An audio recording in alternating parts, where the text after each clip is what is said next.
Good evening friend, मैं विकास कुमार फिर से आज आपका फिजिका पॉइंट चैनल पर स्वागत कर रहा हूँ। फ्रेंड, हम आज बात करने वाले हैं इलेक्ट्रोस्टेट्स के एक नए टॉपिक के बारे में, एक नया लेक्चर के बारे में आज डिस्कशन होगा।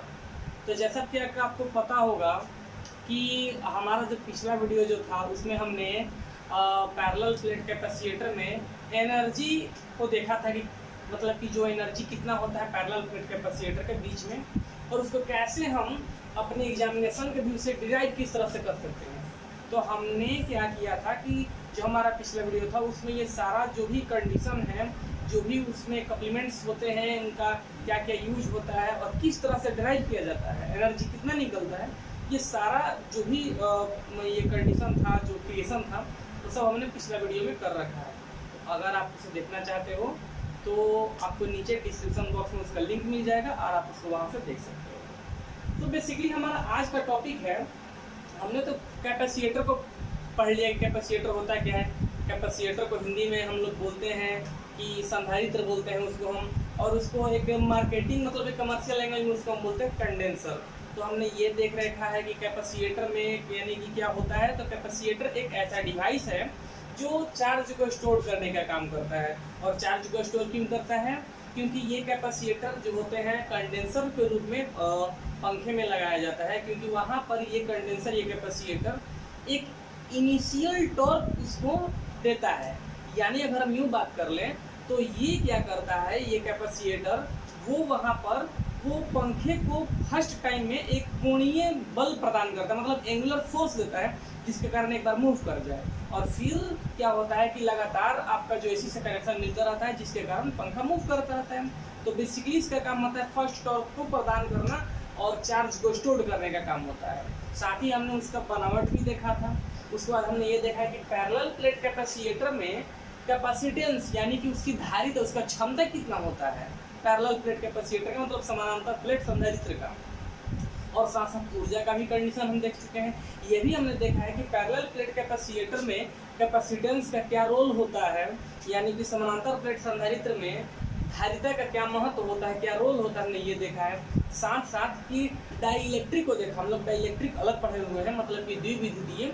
तो डाइइलेक्ट्रिक को अगर हम पैरेलल प्लेट कैपेसिटर में डाल दें, यानी समानांतर प्लेट संधारित्र में एक द्विविद्युतीय को अगर हम डालते हैं तो क्या होता है। तो हमने ये भी देखा है कि पैरेलल प्लेट कैपेसिटर में डाइइलेक्ट्रिक यानी द्विविद्युतीय को डालने से क्या होता है कि पैरेलल प्लेट कैपेसिटर की कैपेसिटेंस बढ़ जाती है। पोलराइजेशन के कारण, ध्रुवण के कारण उसकी जो धारिता होती है बढ़ जाती है, और साथ साथ अधिक से अधिक आप आवेश को इकट्ठा कर सकते हो, उसमें जमा कर सकते हो, मतलब अधिक से अधिक चार्ज को आप उस पर स्टोर कर सकते हो, क्योंकि चार्ज बाहर नहीं जा सकता है, वो उसके डाइइलेक्ट्रिक के कारण पोलराइजेशन जिससे होता है। तो ये सारा डिस्कशन हमने अपने पिछले वीडियो में, मतलब बहुत पहले वीडियो में उसको हमने देख रखा है। उसका सारा लिंक आपको डिस्क्रिप्शन बॉक्स में मिल जाएगा, आप उसे देख सकते हैं। तो फिलहाल हमारा जो टॉपिक है आज का, कॉम्बिनेशन ऑफ कैपेसिटर, इससे आगे हमको ये पढ़ना है ना, सब कुछ देख लिया, उसके बारे में बनावट, रख रखाव, फायदा घाटा सब देख लिया है। अब हमें ये देखना है कि पैरेलल प्लेट कैपेसिटर जो भी है, मतलब कि क्या क्या सब कंडीशंस के अलावा अब इन कैपेसिटर को हम कंबाइन कैसे कर सकते हैं, मतलब कि how many way to combining the capacitor, means कि कैपेसिटर को, संधारित्र को संयोजन करने का, जोड़ने का कितना तरीका होता है, कितने तरीकों से हम संयोजित कर सकते हैं, जोड़ सकते हैं, मतलब कंबाइन कर सकते हैं।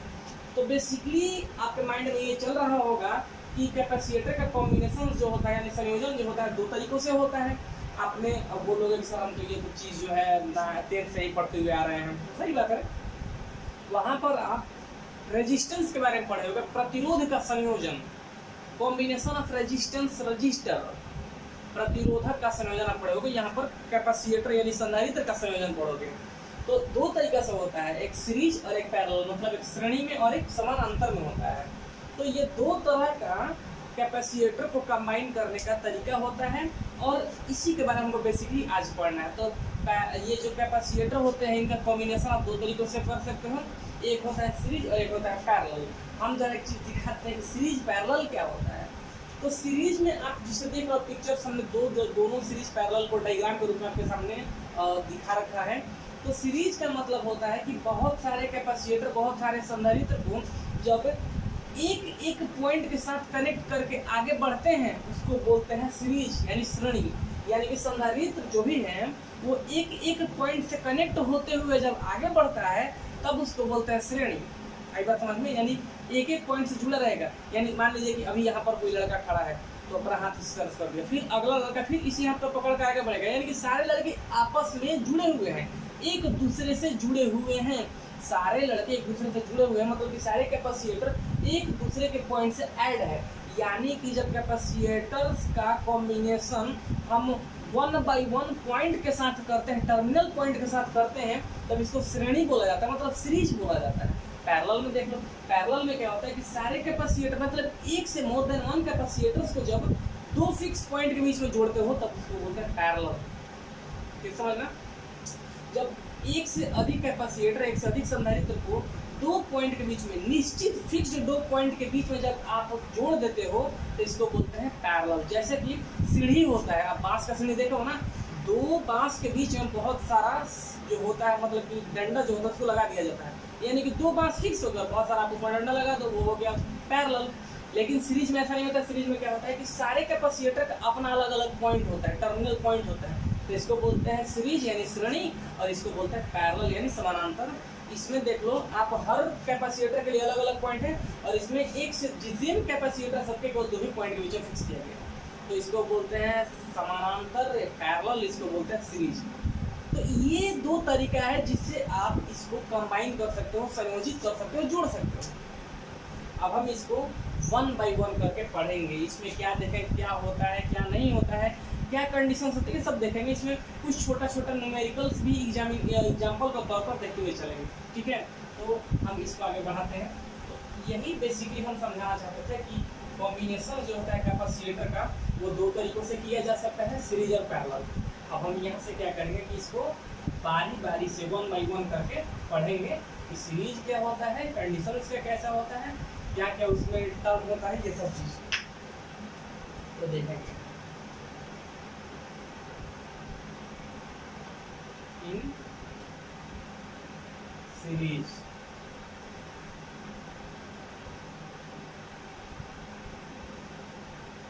यानी श्रेणी में क्या होता है। पहले तो आप इसका एक पार्टिकुलर डायग्राम हम आपके लिए रख देते हैं।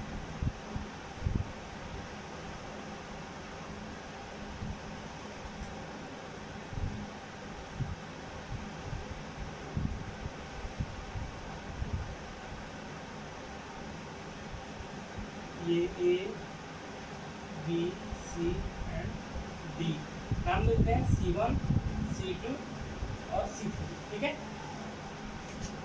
तो पॉइंट वाइज अगर हम बात करते हैं इसमें, तो पहला बात आप देखोगे इसमें होता है C इक्विवेलेंट, यानी कि अब एक से अधिक कैपेसिटर, एक से अधिक संधारित्र को जोड़ दिया गया है तो सबका जो वैल्यू होता है, यानी कि सबका एक बार में वैल्यू कितना होगा, यानी C इक्विवेलेंट। यानी कि अगर हम तीनों को जोड़कर एक कंप्लीट वैल्यू प्राप्त करेंगे, एक पूर्ण मान अगर निकालना होगा हमको, यानी कि सबका पूर्ण मान, तो उसको बोलते हैं तुल्य। ठीक है, तो यानी कि अगर हम बात करते हैं इसको C इक्विवेलेंट कितना होगा, यानी कि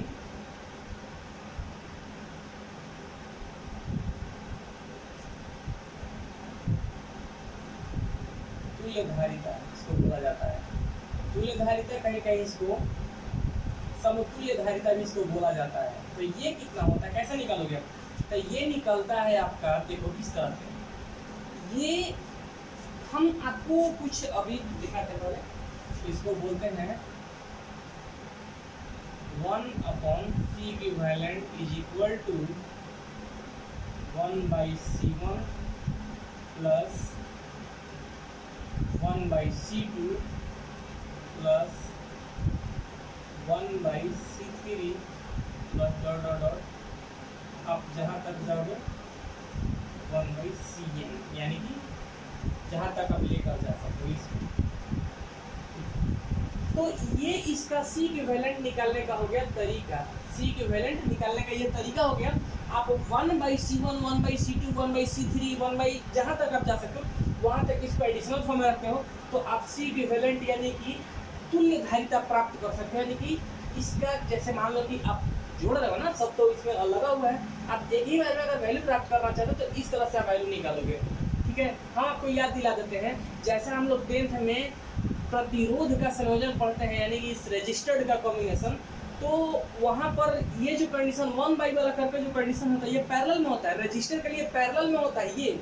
ये निकालने का जो तरीका, जो मेथड है, ये पैरेलल के लिए काम करता है। किस में? रजिस्टर्ड में, यानी कि प्रतिरोध में। लेकिन जैसे संधारित्र में पढ़ते हो तो ये सीरीज में काम कर रहे होते हैं। तो सीरीज में अगर संधारित्र का वैल्यू निकालते हो, कैपेसिटर का सीरीज वैल्यू निकालते हो तो इस तरह से निकलता है, ठीक है। अब क्या होता है इसमें, दूसरी पॉइंट हम बात करते हैं कि इसमें जो सेकेंड पॉइंट होता है कि इस पर जो चार्ज होता है वो हर जगह सेम होता है, ठीक है।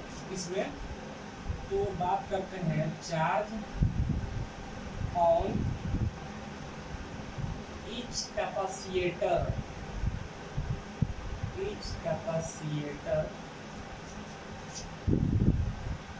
इज सेम,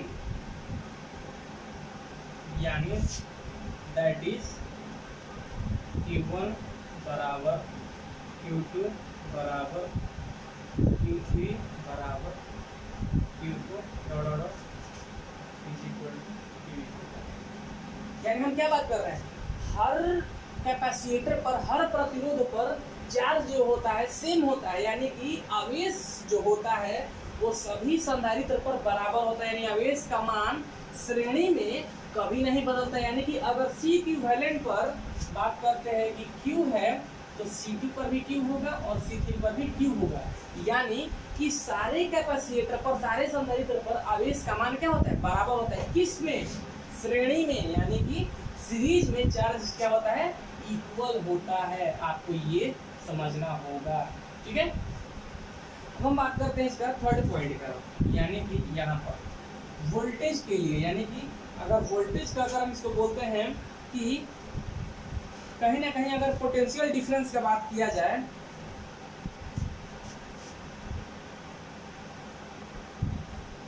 पोटेंशियल डिफरेंस, यानी कि इसको बोलते हैं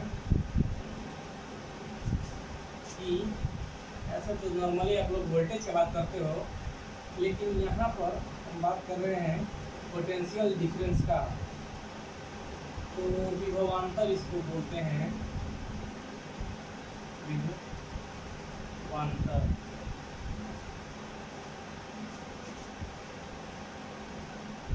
ऑन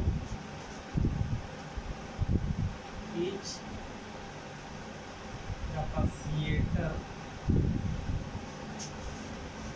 इज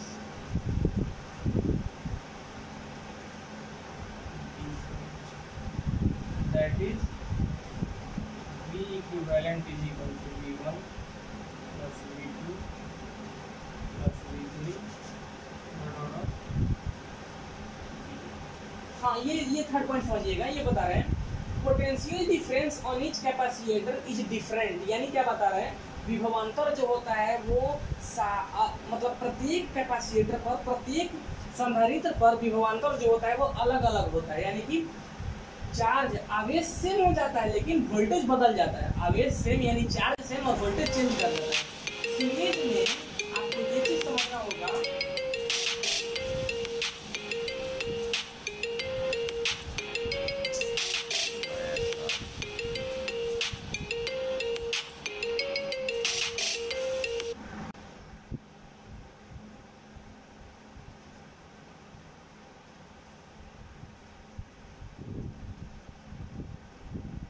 सॉरी थोड़ा सा भी कौन था। अब बात करते हैं कि सीरीज में, यानी कि श्रेणी में आवेश सेम होता है।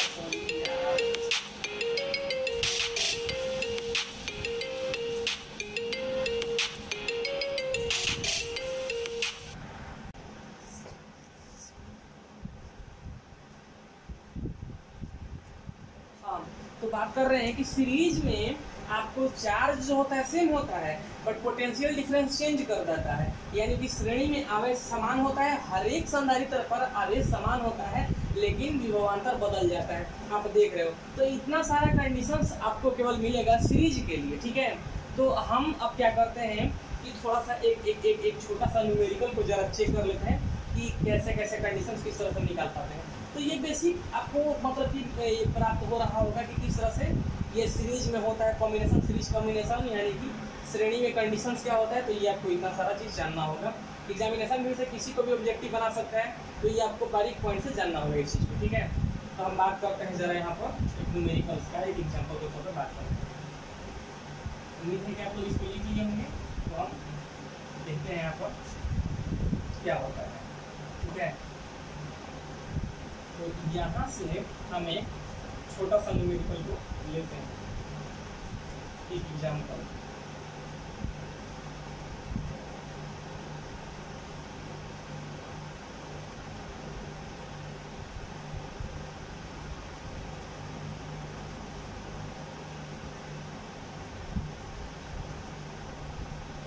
PQ और यहाँ पर A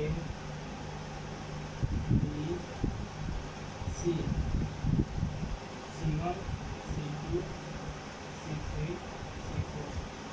अब कहेगा find C equivalent between P and Q, ठीक है।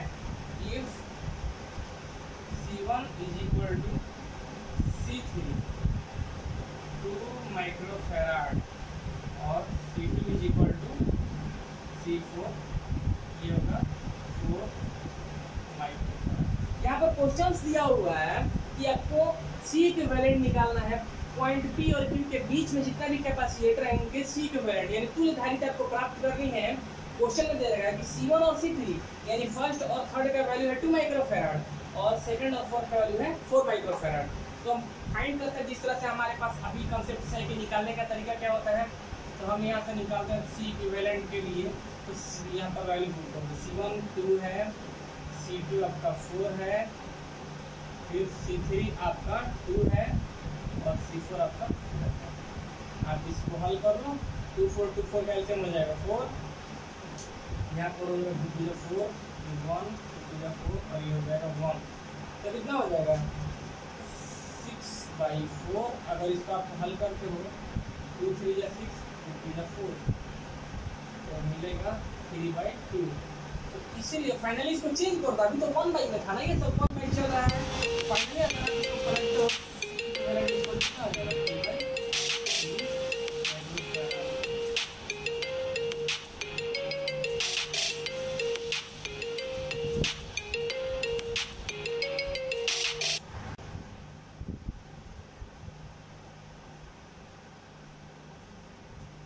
सॉरी, तो यहाँ पर आपने ये देख रखा है कि किस तरह से कंडीशंस को मतलब कि आप देख रहे हो कॉम्बिनेशन ऑफ कैपेसिटर्स का जो भी कंडीशन है सीरीज में हमने आज देखा कि किस तरह से क्वेश्चंस को हल करते हैं, क्या क्या पॉइंट होता है। तो ये सारा कंडीशन सारा पॉइंट सीरीज के लिए होता है। उम्मीद करते हैं कि आपको आज का ये बारीक पॉइंट सब समझ में आया होगा। अगर आप कहीं पर भी आपको थोड़ा सा डाउट लग रहा है या फिर आपको ऐसा लगता है कि थोड़ा सा पॉइंट मिस कर रहे हैं या फिर आपको थोड़ा सा अंडरस्टैंडिंग में थोड़ा दिक्कत हो रहा है, तो आप क्या करना है कमेंट बॉक्स में अपना व्यू अपना ओपिनियन वहाँ पर लिख कर बताओ। हम जरूर देखेंगे क्या कंडीशन है इसमें। तो आपको क्या करना है बेसिकली सारे पॉइंट को काफ़ी केयरफुली रीड करना है, बातों को समझना है और फिर आपको हल करना है। तो सीरीज हमने आज देखा, कल इसका पैरेलल का कंडीशंस देखेंगे और फिर आगे सॉल्व करेंगे। ठीक है, उम्मीद है कि आप इस चीज़ को समझ रहे होंगे। तो आपको क्या करना है कि अगर आप हमारे चैनल पर नए हो तो उसको सब्सक्राइब कर दो, लाइक करो और शेयर करो। Thank you and have a nice day.